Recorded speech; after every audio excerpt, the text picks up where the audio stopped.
Mabilisang balitaan, komprehensibo at totoo sa loob ng 1 minuto.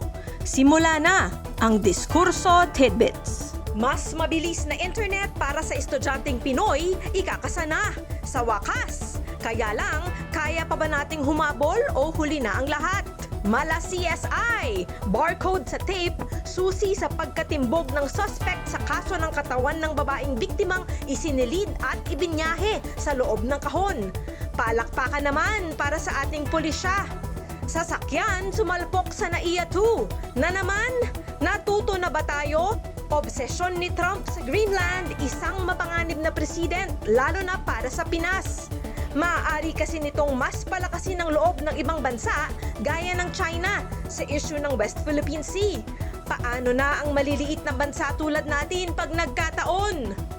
Balitang mabilis, komprehensibo at totoo. Yan ang Diskurso Tidbits. Basahin ang tungkol sa lahat ng yan at sa marami pang ibang nakatutuwa at makabuluhang balita sa diskurso.ph.